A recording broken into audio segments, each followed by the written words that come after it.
championship. Let's take it. Yes, great. Yes, great.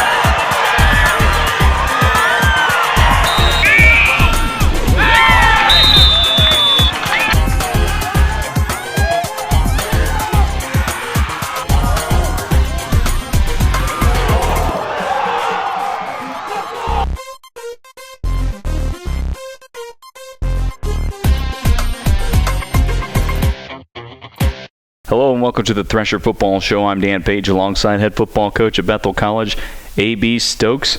Bethel College goes to 5-3 on the season after a 20-13 victory over the Southwestern Mound Builders in a very dramatic game, a very defensive game. So many things happened. I mean, it's one of those where you're watching a movie and like every possession matters, every play matters. Something's going to go wrong. All the emotions, you feel it. And then they just accumulated at the end. And it was something else. Just before we get into the specifics of what happened, Coach, I mean, that game had to have taken a lot out of you. Yeah, it did, actually. And it more so, trying to I say trying to keep the guys together on the sideline, although they did a great job of doing that on their own. But it was, I was just kind of sensitive to, I'm listening to make sure guys aren't falling apart. And, man, they did a great job of just coming back and, staying as positive as they could, given some of the situations that we put one another in. And it was just, when it was over, man, I was super proud of them for not winning per se, although, I'm always proud of them when they accomplish, something like winning. But I was super proud of them for, staying together in the fight. So, yeah. Now I was just relieved, like you did it, like you overcame something that could have destroyed you, and just relieved more so. There you go. Yeah, I mean, it was an interesting ball game to say the least. I'm sure somebody watching it, we're like, when is somebody going to score some points? Is somebody going to make a PAT? One of those things, or is somebody not going to turn it over? But nonetheless, like you said, doesn't matter what the points are. It's what the result is in this conference now. So Bethel gets the victory 20-13. It was a scoreless first quarter, and the first quarter went by really fast, I felt like, between your team and theirs as well. And, of course, their starting quarterback was out with an injury for that game, so they played a different quarterback. And, he got a little banged up at times, so they had to bring in their third guy as well in the ball game. But in the second quarter, you guys strike first with 7:49 to play in the second, marching down the field. And DJ Sears, you finally get one of those jump passes to the end zone to a big target like Jacob Reyes. And he did a great job of hauling it in from 12 yards out. Definitely film-worthy, something he'll want to save for a long time because It was a great play, kept a foot in.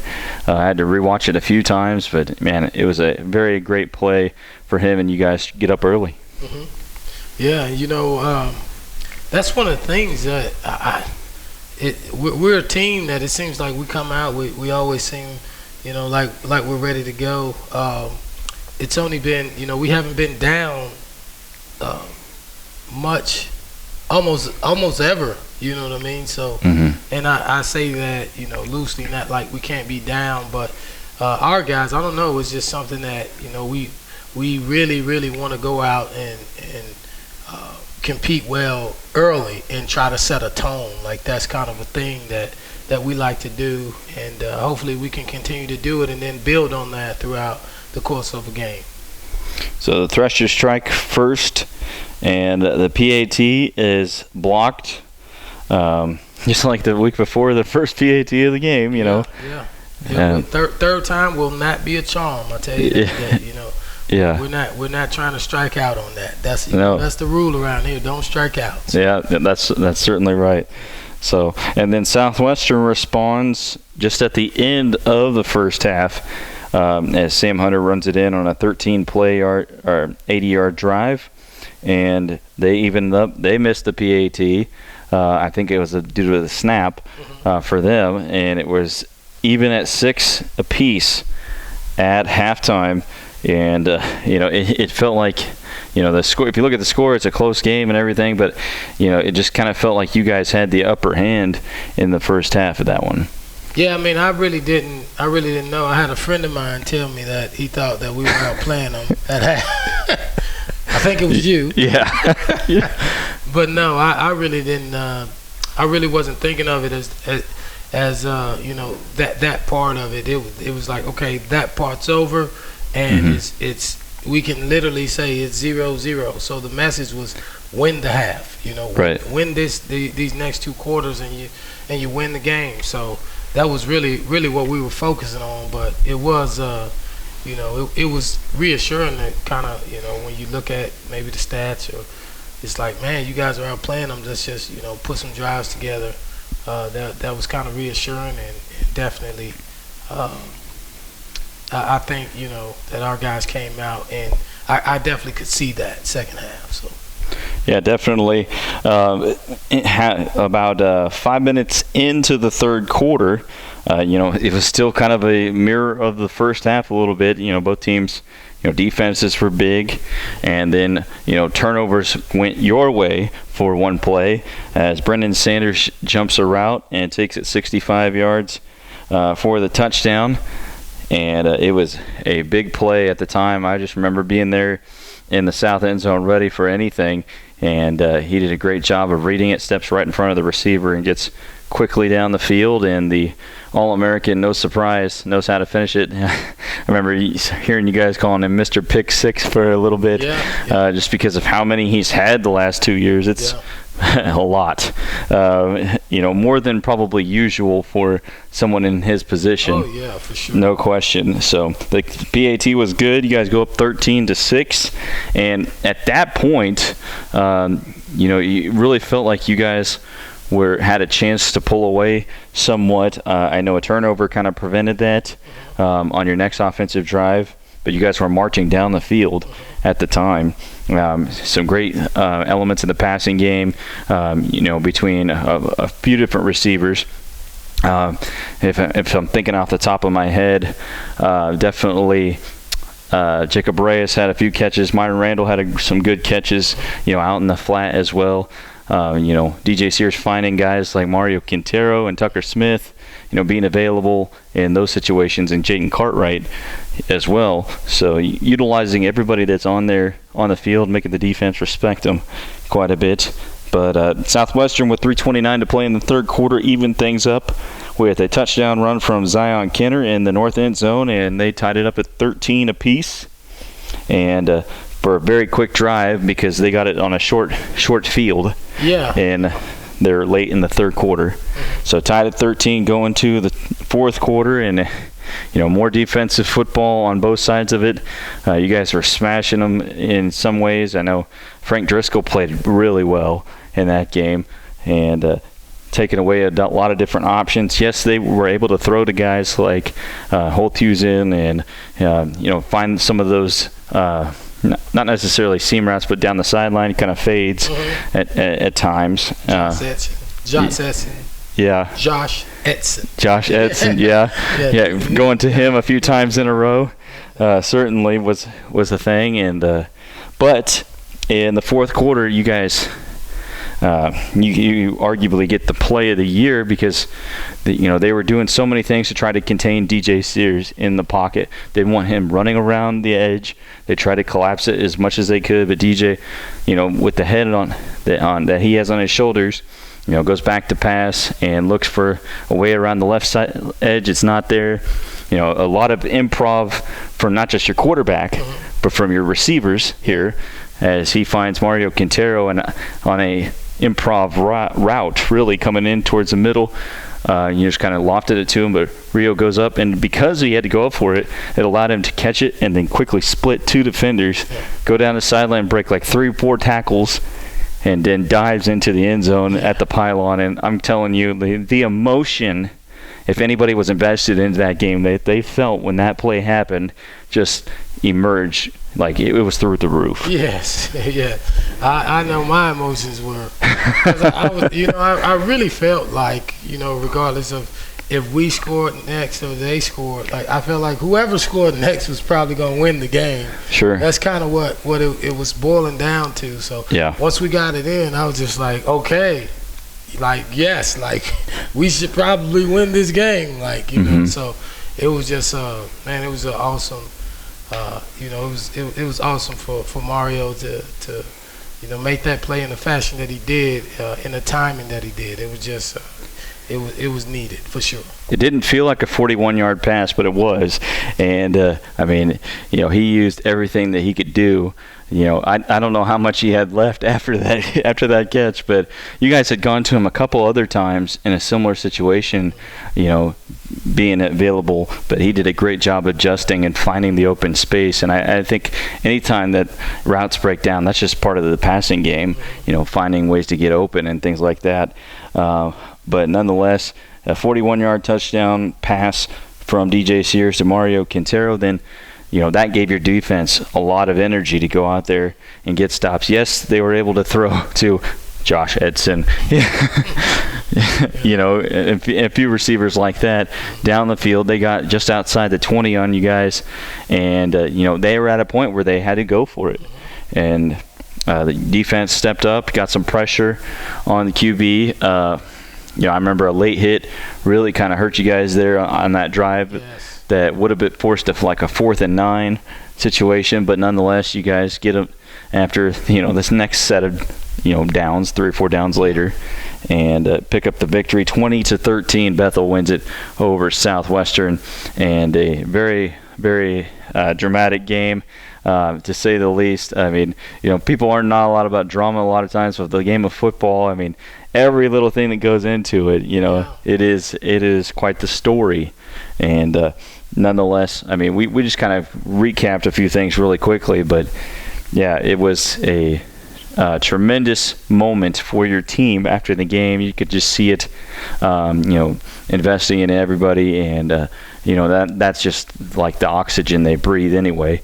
But yeah, I mean, if you look at the numbers from the football game, DJ Sears completed 15 passes for 151 yards, 2 touchdown passes, 2 interceptions, sacked a couple times and then fumbled as well. But he did rush for 100 yards in the ball game. And then, you know, passing was something that almost, you know, had more yardage than rushing for the first time in quite some time for Bethel football. Wow. You know, 151 yards passing to 129 on the ground. You know, if anybody sees that on a scouting report, previously to that game, you know, they see a lot of runs, you know, a running team. But you guys brought something out there that people may not have known that you had. Yeah, I mean, I think we're getting better every week with the pass game. It's something that Coach Denton, the offensive coordinator, he said that he wanted to get better about it, and I'll tell you what, he's invested in it. He's invested in trying to get better at it, and so you can't do that without throwing the ball. So, but it's, you know, with us kind of shifting a little bit, we still want to run the football. There's no secret to that, and that's, you know, I think this past game, the pass is just what they were giving us. So you know, you got to take what they give you, because, you know, there's going to be teams out there that are going to dare you to pass the ball and say, we're not letting you run the ball. Like, we're putting everybody in the box, and if you want to beat us, you're going to have to pass. And so, you know, being able to get some passes off and take advantage of stuff like that, it's going to be needed, especially if you try, you know, the longer you play in a season, the different competition that you see, it's definitely going to be needed. So we want to try to get ahead of the curve and start, you know, being more balanced and at least, you know, better at the pass. Yeah, I mean, sometimes those quick hitters are just as good as a 4 or 5 yard run for your offense. I mean, and if you can get it with, you know, with not as much difficulty, yeah, you're definitely going to take advantage of that opportunity. But nonetheless, you get 2 touchdowns on offense, both in the passing game, and a 41-yard touchdown catch from Mario Quintero, then a 12-yard touchdown catch from Jacob Reyes. Mario led the team in receiving with 3 catches for 51 yards. Trayvon Madison had 3 catches for 31 yards. I know it was kind of a frustrating day for him because, they were really playing him well. Oh, yeah. And, they were at times causing him to alter his route a little bit. There's a couple times where those guys just, made plays. There was 2 purple jerseys on him most of the game. Yeah. And, to try to get the ball to that guy was extremely difficult. And we know how important he is to your offense. Yeah, for sure. And that's what's going to happen. I mean, when you do good things and people notice you, it's a good thing to have that attention on you. And, what happens is it's going to open it up for somebody else. And hopefully, those people will have, good games, better games. And then when they start, having to lean towards those guys, now we got Trayvon again, you know what I mean? Mm-hmm. So it's just how the game works, man. It's just a bunch of chess moves. Yeah, that certainly is. Just looking at your defense in the football game, 3 different players with 10 tackles. That's important for you guys. A part of those, Roderick Edwards had the most amount of solo tackles with 8. I know that they were really testing him in the passing game. He ended up with 10 overall. Frank Driscoll, 10 tackles and credited for half a sack, but 1 tackle for loss. It seemed like it was a lot more, to be honest with you. But Doug Ryder with 10 tackles and 4 for loss was huge. He just played like an animal. Yeah. I remember one time, he's tracking down a jet sweep from behind and pulls the guy down. So that was a great play from his angle. Brendan Sanders, what can you not say about the game? He 7 tackles, 1 tackle for loss, and an interception return for touchdown. One of the plays that I thought was huge for you guys that he had, it was either in the 3rd or 4th quarter, and I'm thinking it was in the 4th, where they just switched gear, reversed field on you guys, and he was the only guy, it was kind of running toward their sideline. And he was the only guy to make a play, and he did. And, it was, if you're a Bethel supporter, you felt some relief there just because, he was very solid in the game. Cade Miller with 7 tackles, 1 for loss in the game. Brant Godsey with 6. Garrett Slater flying around. I told him he kind of looked like, a crash test dummy, flying in there, just kind of like, almost like planking in the air sometimes, the way he goes in and makes plays in that. And Tate Siebold with 5 tackles for the Threshers. Special teams, didn't really get a chance to return a lot of kicks or punts, things like that. Right. I know a lot of people know that what Trayvon Madison can do on returns. So, everybody's thinking about that when they kick off. But Jackson Walker with 4 punts inside the 20, 2 punts 50 yards or more in the game off of 6 punts in the ball game. So, he just continues to be great for you guys. Yes. No question. Carson Sauceda, yes, the PAT was not made, but it's not necessarily his fault because he was, he's block. I think fault's a big word, but just like it doesn't take away from what kind of kicker he is. Basically, is what I'm trying to say there on the PAT. So you're right, but It's the thing, you can't shy away from it. It's somebody's fault. We're going to figure it out. You know what I mean? Well, you're the head coach, so. Yeah. Somebody got to do the job. You can say it. Coming from me. When everybody does their job, man, things are perfect, right? That's how it works, right? That's what you envision, right? Yeah, it might be my fault. Who knows? But nonetheless, you guys, do a great job in the game. Another time where your defense really just limits the run game. They ended up with 52 yards. And, they had to throw the ball 50 times. Yeah. Consecutive games where teams have to throw 50 times against your defense. Yeah. One of those things. And you're going to get the ultimate test in rush defense this coming week as well. So it'll be interesting to see what happens. Let's look at some of the other conference results here from this past week. If I can get that to pull up here. And can't believe we're getting so far into the season. Yes, it's deep. It's deep. I just was telling those guys after at the end of practice, man, we've only got 2 more guaranteed Tuesday practices. Like, you guys need to enjoy this. You need to enjoy it. Yeah, I mean, I was walking out to the field of practice. I'm like, man, this is just kind of like, it's one of those feelings where it's like, you have so much, you don't have a lot of time left with this group on this field right now in this moment.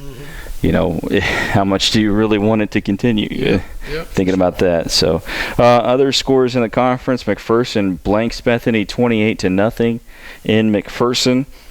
Avila defeats Tabor 35-17. That's a big game for Avila to bounce back and win by 18 against Tabor. That's a pretty good scoring output against that defense. Yeah, it is. And then Ottawa scores 55 in a 55-17 victory over Sterling. And Evangel defeats Friends from Missouri 20-11 in a game that had a lot of people's attention from this past week. So a great weekend again for the conference. Maybe not as far as keeping teams ranked and that sort of thing, but everybody's going to play each other, and everybody's going to get a lot of good looks from the ball games. I saw Kansas Wesleyan's receiving votes now. Friends still receiving votes. And Southwestern still in the top 25, and Evangel, deservedly in the top 25 with the undefeated football team, and they're feeling pretty confident about the end of the season right now. So we'll get to the upcoming week's conference slate in just a moment. But Coach, any final thoughts from this past game? No, at this point for us is just survive and advance, man. We know what we have to do to even get a sniff at playing past our regular season, and so it's survive and advance. I'm proud of the guys, and I'm loving the support that our Bethel fans and family are giving us. So let's keep that rolling. Certainly. We're going to talk about Bethel and the Friends University Falcons. This week's opponent, it is Senior Day at 1 o'clock from Thresher Stadium this coming Saturday, and it should be a great contest between Bethel and Friends coming up this week. So we're going to take a timeout. We'll be back to talk about Bethel versus the Falcons when we return. Thresher fans, get ready for the upcoming school year by becoming a member of the Bethel Booster Club. Your membership impacts all athletic programs by paying for experiences last year, such as the Threshbees Award Show, postseason experiences and postseason tickets, the Hall of Fame banquet, enhanced live streaming equipment, new banners in Thresher Gym, equipment for the Gearing Hall weight room, windscreens at Ward Tennis Center, and Thresher Stadium. Be a part of Thresher Athletics history and a booster club that is living out the Bethel College athletics mission by creating life-changing experiences for our student athletes through 4 levels of membership plus parent and young alumni specials. Athletics is an integral part of the Bethel College experience, and thanks to your support, we look forward to growing our success for the future. Visit BethelThreshers.com/Booster Club to become a member today. Welcome back to the Thresher Football Show. I'm Dan Page alongside head football coach at Bethel College, A.B. Stokes. Bethel College 5-3 on the year, getting set to take on the Friends University Falcons at 1 p.m. from Thresher Stadium. You can watch it on the KCAC network if you don't have a chance to make it out. It's Senior Day, and it's your last chance of the regular season to see Bethel at home, and likely your last chance to see them in Thresher Stadium this fall. So it is quick. Has been a quick fall. You guys played a little bit less home games than you normally do due to the way the conference reshaped schedule is, and I think next year you guys get more. I think it's like 4 this year and 5 or whatever it is, 5, 6. 5, 6 next year. Yeah, something like that. But the schedule just basically flips into next year. Speaking of the schedule, let's run down the schedule for this week's conference matchups. Of course, Bethel taking on Friends from Thresher Stadium. Sterling hosting St. Mary in the Bissell Division. St. Mary coming off a 17-14 ball game against Kansas Wesleyan, where they just fell by 3 points in Salina. That was a big game. I didn't mention that in the first segment because their score wasn't listed on the conference website, but that's what it was. Kansas Wesleyan came out on top of that one, and it's interesting to follow that division because Kansas Wesleyan and Ottawa right now are some of the teams that are at the top of that. Of course, still 3 games left to play in divisional action, so anything can happen in that regard. Ottawa will play Avila this week from Kansas City, so that could be a dangerous type of game with Avila coming off a win against Tabor in the Bissell division. And in the Kessinger division, McPherson playing host to Evangel this week, as the Valor will head to McPherson, and Bethany will host Southwestern. And just kind of glancing a little bit, Evangel plays their final home game of the season against you guys. Yes. And so that'll be interesting to find out. And, of course, the Threshers play Bethany at Bethany on November 4th, and that is Bethany's senior day as well. So you're going to do the senior day circuit the rest of the way. Yours and then theirs and theirs, Yeah. So it should be interesting and to see what the next few weeks have in store for the end of the 2023 Bethel College football season. All right, let's turn our attention to the Friends Falcons. Friends coming in on the season with just a couple losses on the year. They're 6-2 with losses to Kansas Wesleyan and Evangel. Of course, with the flex-bone offense that used to be at Bethel College, the total offense average per game at 455, averaging 400 yards rushing per contest and 51 passing and 41 points per contest. As far as defensively, these are just the numbers. Giving up 172 yards rushing per game and 122 passing and 20 points per contest coming into the game against the Threshers. Starting on the offensive side of the football for Friends, a talented quarterback in Cavante Baker, who's taken this year by storm.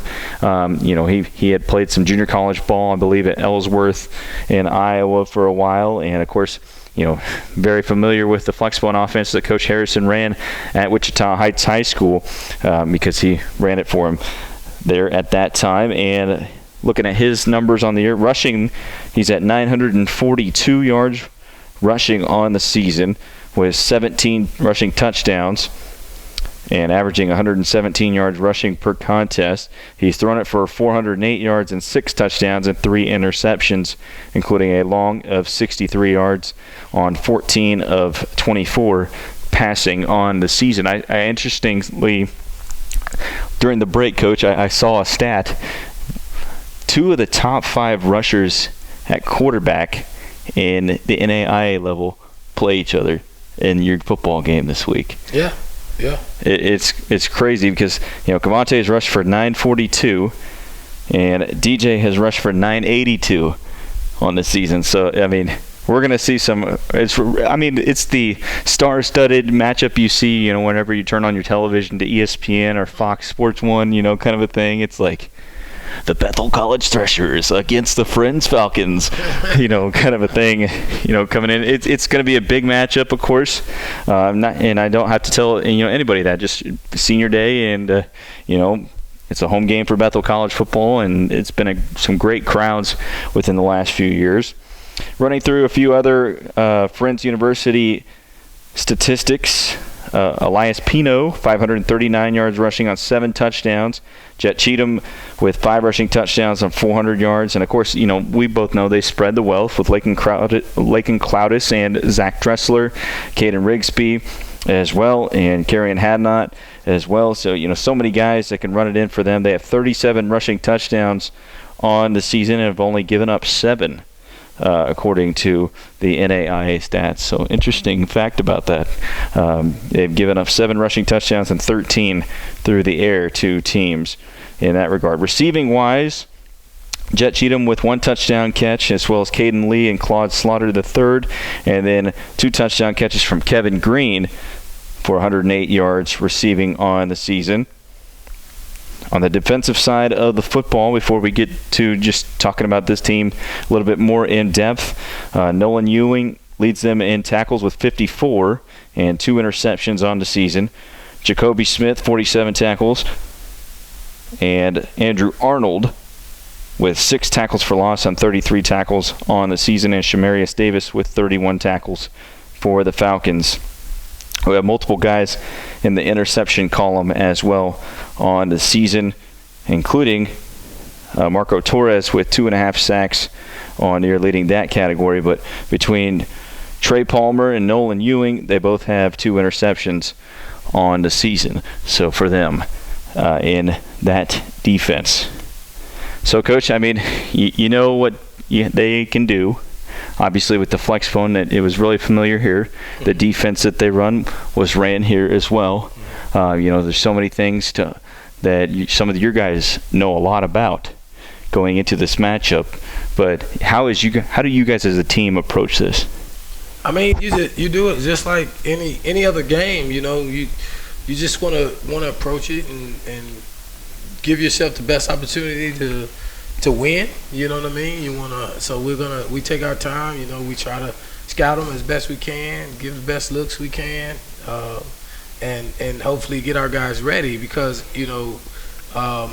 one thing about it is like when you play a flexbone team like this, it's just different. Like you have to mentally be ready to play, and and what I mean by that is just it's a dogfight regardless of if they're moving the ball or not. It's a dogfight. Like these guys are gonna scrap in there. They're gonna cut you. They're gonna play hard. They're gonna run hard. They're gonna give second and third and fourth effort. And you have to get yourself into a mindset to be ready and say, hey man, we're about to be in a dogfight for 4 quarters.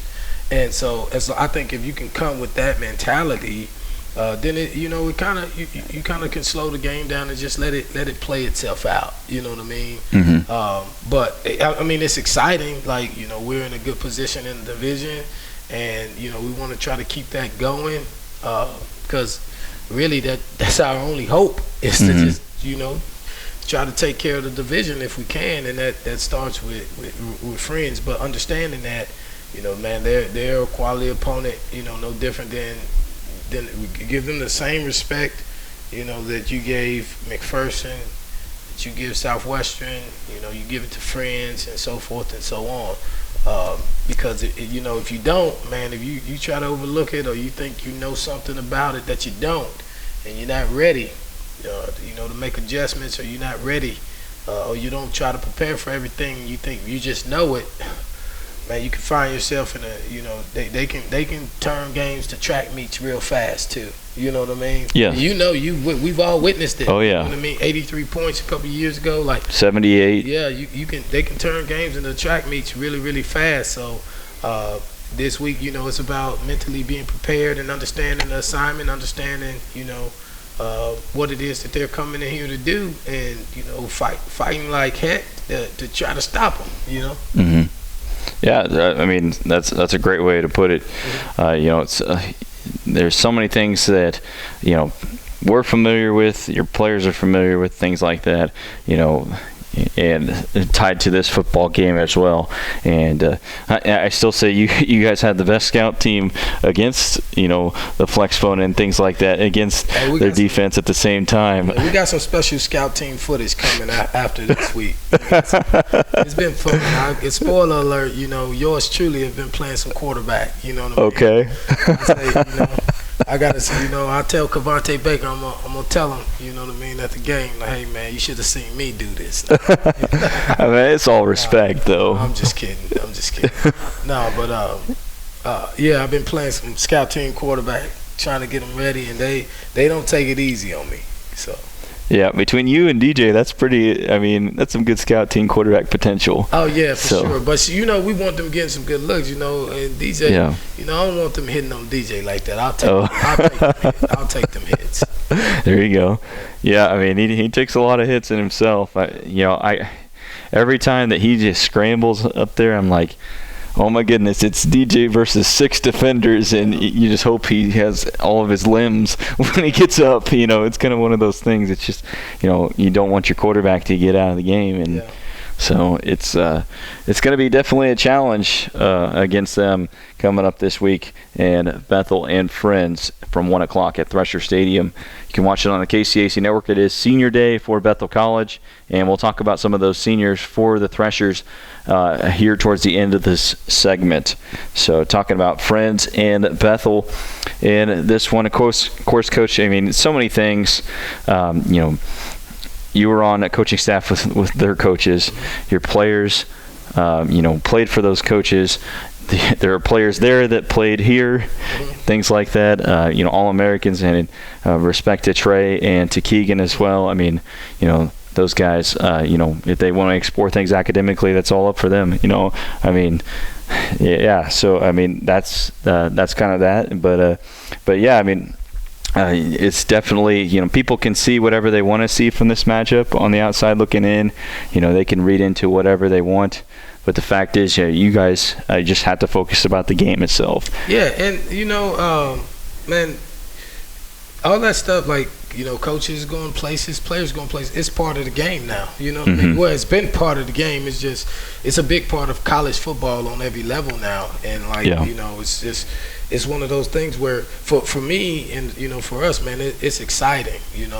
And last year I know it probably was a little more sensitive being first year and things of that nature. But this year, man, believe it or not, but I've talked to Coach Harrison quite a bit this season. Yeah. You know what I mean? And so it's one of those things where I'm excited to see them guys. I'm literally like excited to see them guys. Over here. And even say what's up to them. Now we gonna I know they're gonna do everything they can to try to kick our face in, and we're going to do everything we can to return the favor now. Right. Now, I mean, that's when the whistles blow is it's competition, but I respect them for everything that they went, they've taken systems and principles and things of that nature, and they've proven themselves as even greater coaches, because they've successfully turned around 2 programs. You can't deny it. You know what I mean? Quickly, very quickly. Oh yeah. You know what I mean? You can't deny it. So I'm excited for what they do, man. But this week, I've got to make sure our guys are just ready to play, because I know they are. But I got this week I gotta like you said, gotta focus on us and try to do everything we can to make sure our guys are ready and fired up and ready to give their all. Absolutely, and I completely understand that from this standpoint as well.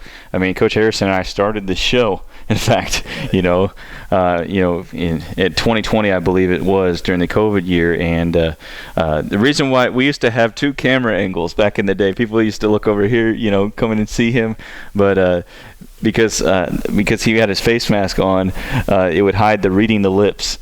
Because it was very hard to dub with 2 different cameras in the shot, and when I'm doing all this by myself, it's one of those things. But yeah, I mean, I really enjoyed that time. I'll be honest with you. I mean, I really am grateful. For some of those guys that are over there, that they were like family to me, just like you guys are family to me. And been there for me in some tough times back then as well. So I'm definitely grateful. But nonetheless, I mean, you gotta play a football game, and there's so many things. It's kind of like, I had a coach tell me one time, you can go out there and compete and hate each other all you want on the court and walk away, with your arms around each other, kind of a thing, because, I mean, that's just the way it goes when you're a competitor and you're playing sports. Yeah, for sure, man. And, for me, man, that's kind of how I live my life, man. You got to be able to separate things. Like, I could be playing a Nintendo game. Look how I done aged myself there. I done aged myself. No, it's all right. I said Nintendo. I guess the Nintendo Wii, right? Some Switch. Whatever. Hey, man. I could be playing a Nintendo game with my son, Mario Kart or whatever. Man, I'm trying to destroy him. You know what I mean? I want to destroy him.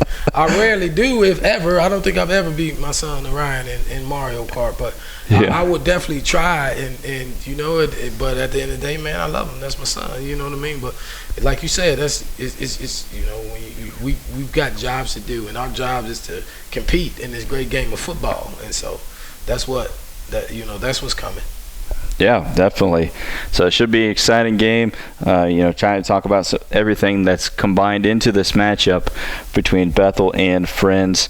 It was kind of, I know it was a little bit of the conversation, with some new enforcement of some officiating and things like that, as far as talking about, some of the cut blocking that they do, and, how to do that safely, I think is important, from their standpoint at the same time. So I remember that kind of being something in the conversation, thinking about friends coming into this year. But it looks like, they've been able to keep their players safe and, definitely be successful with it. So that's something we've monitored at the same time. But, just looking at their skill, guys, I mean, like individually, what Kavonte Baker can do. I remember, when the highlight play that kind of broke him out in high school was they were playing Olathe North, and it was a busted play, and he just ran it like, unbelievable amount of yards for a touchdown. And then everybody, because I worked at Channel 12 in Wichita, and we were just thinking, okay, so this guy has arrived. We know what he can do.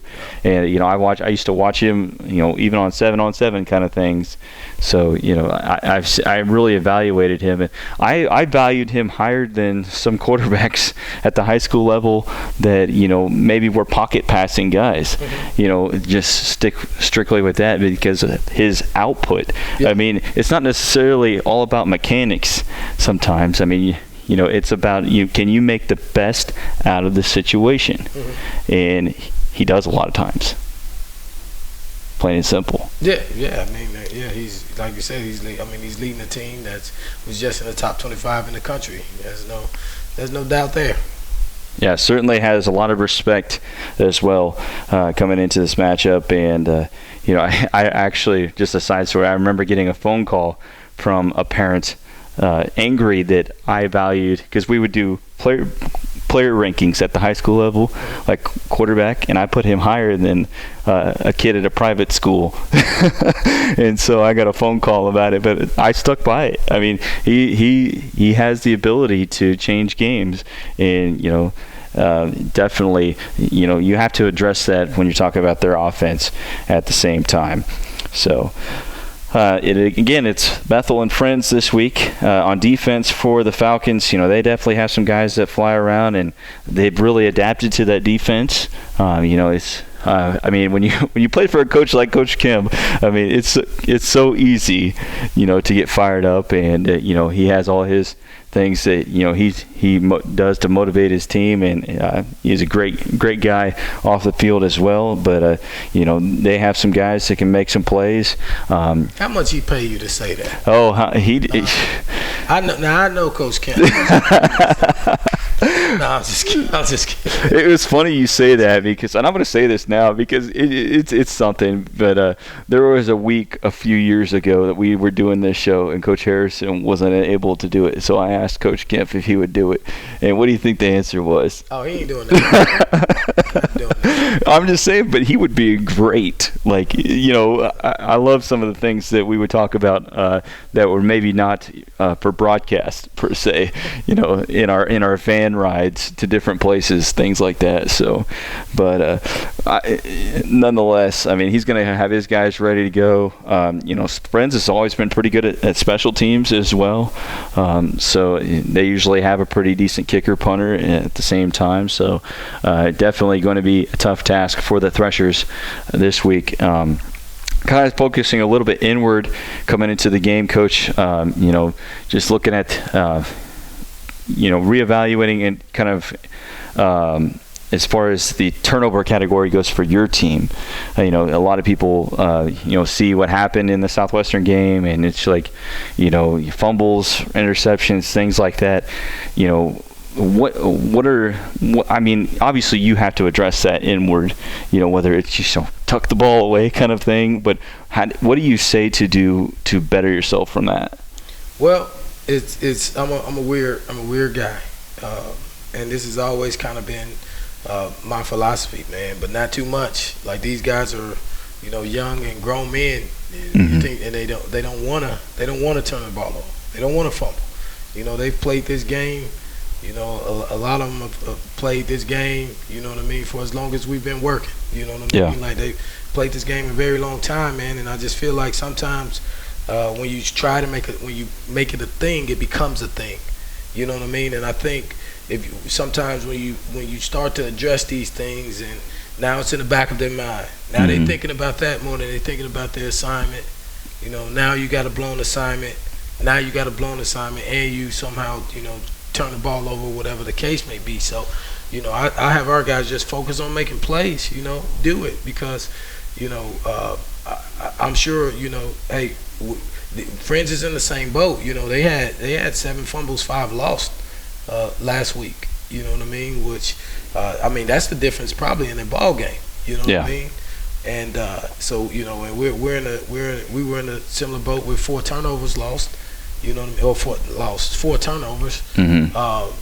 So it's something that I'm sure both of us, we're dealing with it in our own ways. But for us, it's just like, hey man, our guys they want to take care of the ball. They don't want to fumble the ball. And I feel like now obviously you can do more ball security type drills and things like that, and little better reads. Couple of the interceptions we'll take them, and we won't take them, but they're in the end zone. You're trying to take a shot, right?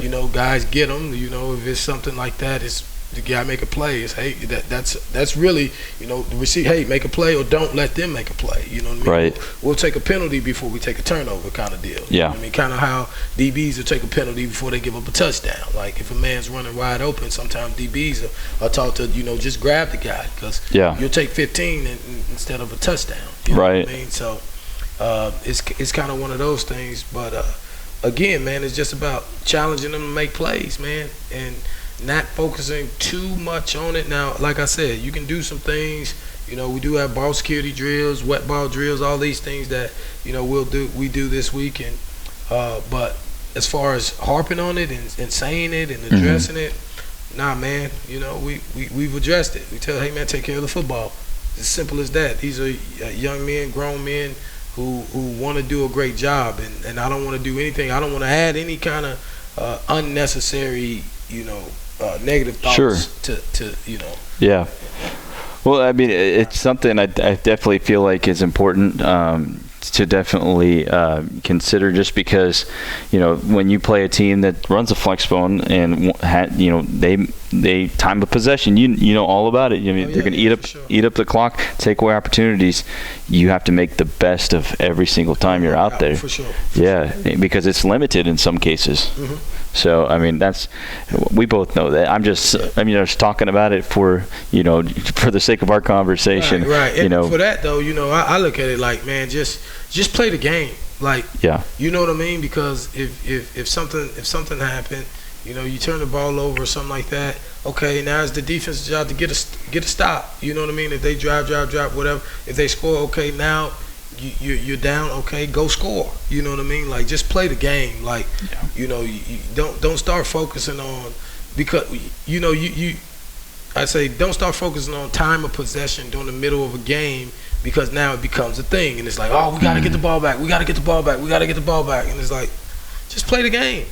Either you are or you aren't. You know what I mean? Right. If you play the game, then most times whatever's gonna happen, the good things that are coming, they're gonna find you. If you play the game and you're out there seeking opportunities, you're gonna find the opportunities. You know what I mean? If you start trying to focus on the analytics in the middle, like as a player, trying to focus on the analytics in the middle of the game, or you got somebody like, oh, come on, man, we gotta get the ball back. But then every first down is deflating. You know what I mean? Like, oh, we gotta get the ball back. Like, no, just play the game. Get a stop. You never know. Get a turnover. They're driving. So what? Until that ball crosses the goal line or gets kicked through the uprights, man, you got a fighting chance. And the same thing until the balls get punted away, or turnovers on down, or whatever the case may be, you got another chance. Just play the game, man. Play the possession. And I'm telling you, if guys can do that, man, that's how you see these teams go on rolls and things like that. So. Yeah, certainly. Yeah, I definitely felt like it was fair to address around this matchup this week against Friends. Bethel and Friends taking place at 1 o'clock from Thresher Stadium this week. You can watch it on the KCAC network. It's Bethel's last home football game of the season. So if you haven't caught them yet, now's the time, like the one and only for this season. Coach, switching gears, let's talk about some of your seniors. That it's senior day. Guys that have been here a long time, guys, I'm going to go through the list of them, and I could tell you something about, probably a story or two about most of them that I run through here, but Caden Christensen, obviously, I remember when he was getting recruited here, and they had an impromptu, bench press in his barn or back home somewhere, and I thought that was really cool to see. But it's crazy to believe that he's a senior now. Denzel Dixon, a guy that just just made a huge impact his first year at Bethel College, and just has grown to be so much more well-rounded since then. I mean, he's not just a football player. His leadership skills have increased tremendously. Yes, for sure. Myron Randall is a guy that, this year has been a really breakout year for him, I feel like. So he's done a great job. Devontae Pickard, guy that, transferred or switched over from offense to defense, and, has definitely contributed and, been a great factor in that. Mario Quintero, I mean, we just saw him make probably the best play of his career this last week. But the guy that has truly, between he and Tucker Smith, they've really evolved from running one offense to another and getting so comfortable with it. Yeah. It's so easy to say, well, maybe, it could be frustrating because you look at some of the numbers that you say like Tucker Smith had, in the flex phone. I mean, running for almost 300 yards a couple times. And, but he brings so much that maybe isn't in the stat column to this team, and Rio's the same way to this football team. Garrett Slater, I mean, a few years back, he just really made an impact. He came here to run track, and then came over to play football. And a game against Ottawa was his real breakout game. I remember him having a sack as a safety in that game, and it was just a tremendous play. He made his presence known there in and there out. So, and of course, he missed a lot of last year with an injury. Grant Godsey, a guy that since 2019, he's been in ball games for this program. I remember when he was first thrown out there, in the defensive backfield, and I think it was at Ottawa, perhaps, and he got a stop in a very crazy game that came down to a blocked extra point in overtime for the Bethel win at that time. Tristan Berger, shout out Larned guy. Oh yeah, for sure, man. Yeah, I mean, he has he's definitely worked and really earned the playing time that he's got this year for your team, and has stepped up in a few moments when you really needed him. We mentioned Tucker. I mean, everything that he has brought in, and man, he is just one of. You go watch him in the weight room, he's really impressive. Physically. Cade Miller, I mean, the guy just, he's been tremendous. Like, he's great mentality, first of all. And the way he was kind of groomed to play the way that he has the last couple years, whether it was Domo, Dominique Copeland, kind of playing with him, or Josh Siebel, or whoever it was. I mean, they just it was really fun to see them three as a linebacking core during his time here at Bethel, playing all together. Certainly, a lot of talent there. Brendan Sanders, All-American. What can you not say about the guy? He was the National Player of the Week defensively at the NAIA level, as well as the Conference Player of the Week. Mr. Pick Six, you can add whatever superlative you want to him, because, being as big as he is, like height-wise at corner at this level is such sometimes a big advantage.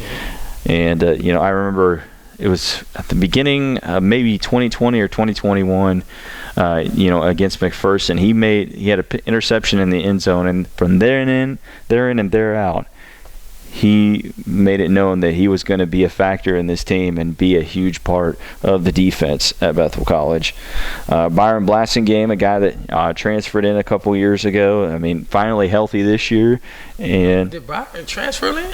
I thought he came as a true freshman. I can't remember for sure, but I was, I was just going by memory, perhaps. But I think he came as a freshman. He did? Okay. I think he did. Yeah, but I mean, at defensive, like, he didn't play last year, but the year before, his first year really playing was a big year for him. Yeah. And I was just waiting. I remember talking to him, was like, "You gonna go this year?" And he was, talk about, you don't have to tell that guy twice, kind of thing. Yeah. Ethan Ince, who did transfer from Dordt University a few years back, but really just kind of learned how things went here, got into the mix of a group on the offensive line, and really, there's, had some community in that, and that's been important for him and his experience. Ryan Junkermeyer, fifth-year senior for you guys. He and Cade both are fifth-year seniors, the ones that I've mentioned so far. But, don't have to – guy just plays with emotion, and he just, he's invested completely inwardly and outwardly of where he is and been a big leader for the program. Cody Baxter, listed as a senior as well. I mean, I know he stepped away for a year, but he's grown a lot as a person since he was here as a freshman. And I remember I reminded him of some things on van rides that I remember him doing with some of the guys that aren't here anymore. But it's kind of really cool to see him grow and just the times that he gets in the game, he makes his presence known. Last year, he had a kickoff return for touchdown against St. Mary in the special teams, in kind of an impromptu situation. Kind of going through more guys, a couple guys left. Reese Bennett, a guy that switched from offense to defense, actually, on the defensive line. And, just the last few weeks, he's really come on strong. He's playing better than he ever has here. And I mean, that's just a testament to his growth at the same time. And then Ernest Ferrier, I mean, same kind of case. Yes, the last couple of years, if you look at his tackles total, it's like, it's not that much. But the thing is, because of what you guys do defensively and getting everybody reps, I mean, I think that kind of it doesn't necessarily take away from that. It just, it's not a big indicator of what he can do defensively, and he's grown so much into the player that he is today. And I know I say that about everybody, frankly, but I mean, he's so fun and just a guy that's really personable, really fun to talk to. He always says hello to me, at least when we're around. And, those are some traits that are going to carry him going forward outside of the game of football, wherever he chooses to do in life. So I definitely value Big Ern's time here at Bethel College. But, I mean, just Coach, I know I went through all of them, but just this senior class, some of them have been here a little bit longer than others, They've been so special to this program, to this college. They've been part of something that, wasn't here for years before. I mean, this year's senior class, last year's senior class, you can go on a little bit further, the few before that, but, they were difference makers. Yeah, for sure. And, man, I really just appreciate these guys and their leadership, man, and just their, their love for the program, man, and everything that they put into it. Because, losing a big senior class last year, we were kind of looking this past spring to see, like, okay, where's our leadership going to come from? Not going to come from. We knew it was coming out of the class, but what's it going to look like? And, these guys have, they stepped up, man, and they've made it their own, while still honoring the people before them. Yeah. And, man, it's a beautiful thing to see, and I know that the way that they are doing things, man. If the younger guys, the guys behind them, just continue to build up on that, man. This this special thing that's here at Bethel College, it'll continue. It'll continue to go, and that's all you want. Like I tell these guys, every season is going to be different. You know what I mean, but you have opportunities to take these moments in these seasons and create these special memories, kind of like Saturday. You know what I mean? Like you have these moments to create these special memories, and you don't want those to pass you by, and because these are things you can build on. Like, of course, last year you look at, we were 7-1 or whatever the case may be around this time of the season, of 6-1, 7-1, whatever the case may be. But it's like, man, that this is a new season, and I feel like, in your own lane here, man, like this is exactly where we're supposed to be, and it's a beautiful season, for these guys, and I'm excited to just watch them finish. I know that they're going to give their all. And I'm just excited for them, hoping that, this thing can be as special as they hope it can be. No doubt, Coach. I think you said it pretty well there. So, again, Senior Day this coming week, and those guys have been tremendous for this program. No matter if they've been here 1 year, 2 years, or whatever it may be, I mean, definitely valued by many, just not just within athletics, but outside across the campus as well. So, all right, Coach, well, that's going to do it for our show this week. And as always, I mean, I appreciate everybody watching and everything. And, this is definitely for the parents, the fans, the players themselves, just to add to the experience. That's why we created the show in the first place, a few years back. But, definitely grateful, and hopefully you've enjoyed it this season. And we do have a couple more shows left. But, Coach, I'll let you into this one. Yeah, man, I'm looking forward to those next shows. And, I'm praying and hoping that, nobody ever wanted to end. Right? You know what I mean? And when it gets this close, you can't help but to start to think a little bit like, oh, man, every game, But nonetheless, man, I am grateful for this opportunity that, God has us in. And I'm definitely grateful for everything that he's given us. And, man, just want to lift them up every week, if at all possible. Grateful for my family, my wife, and my kids, and all the, even the coaches' families, that all the sacrifice that they make for us to do this. And, man, grateful for, these players and this program that consists of you as well, Dan, the program and everybody who's a part of that. Here at Bethel College, man, just grateful, and,